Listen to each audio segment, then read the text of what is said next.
Bienvenue dans la serre Terre de Monaco. Ici vous trouvez toutes sortes de maraîchages qui ensuite alimentent l'ensemble de nos potagers.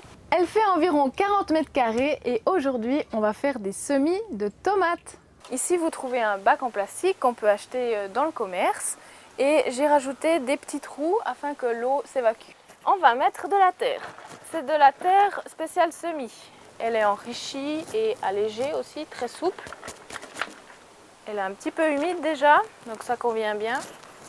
On va mettre environ 1 cm de terre partout, un peu plus d'1 cm, disons 1,5 cm.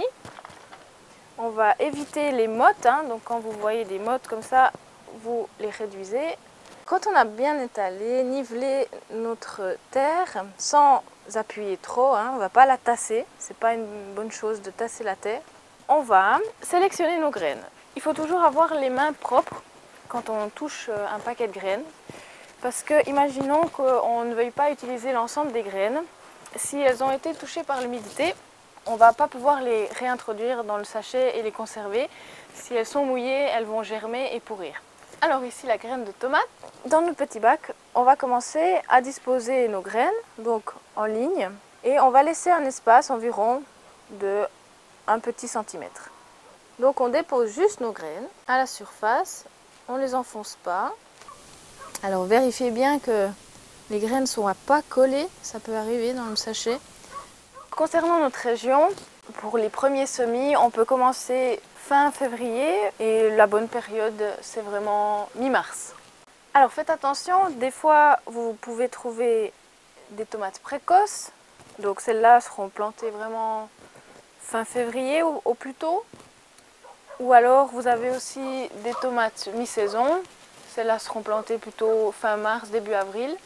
Et après vous avez aussi des tomates tardives que vous pouvez planter à partir de mai. Comme ça vous aurez des tomates presque toute l'année. Pour démarquer la culture, j'utilise des petits morceaux de bois. Une fois qu'on a rempli toute notre caisse, là par exemple on a 3 sortes de tomates, on va rajouter 1 cm de terre par-dessus. Alors de nouveau, on fait ça délicatement. Et puis là, on peut tasser un petit peu, juste afin que la graine soit bien en contact avec la terre. Mais vraiment, c'est délicat, On y va doucement. On étiquette le nom de la tomate, le fournisseur et puis la date. Il est important d'arroser après chaque semis de manière à ce que la germination se fasse.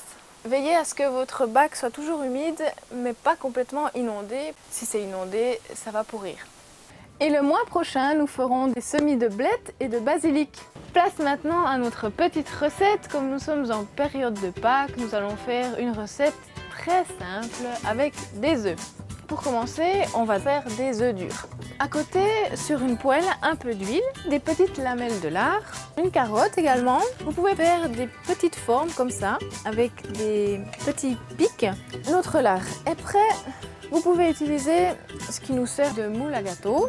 Prendre un œuf, rajouter un petit peu de sel sur notre œuf. On va pouvoir écaler nos œufs durs. Vous faites une entaille dessus. Et puis une petite ici pour faire le nez. Vous prenez une de vos crêtes. Les petits morceaux qui vous restent, ça veut faire le nez. Un petit trou aussi pour les yeux. Des petites baies de poivre pour faire les yeux. Puis afin que votre œuf tienne debout, on lui coupe le bas. Sur le deuxième œuf, vous pouvez couper en dents de scie, plus ou moins au milieu de l'œuf. Une fois que votre œuf est décaloté, vous lui mettez son petit chapeau sur le côté. Et pareil, vous prenez un petit morceau de carotte, des baies de poivre et on a un petit poussin. Avec notre œuf qui était sur la poêle, on va l'incorporer aussi dans l'assiette. Pour faire les yeux, toujours pareil, un peu de poivre, les moustaches, un petit peu de ciboulette. Avec Kiwi, ma fidèle collaboratrice, qui a pondu ses œufs avec amour, nous espérons que vous allez vous régaler avec cette recette toute simple. Arrête de manger les plantes!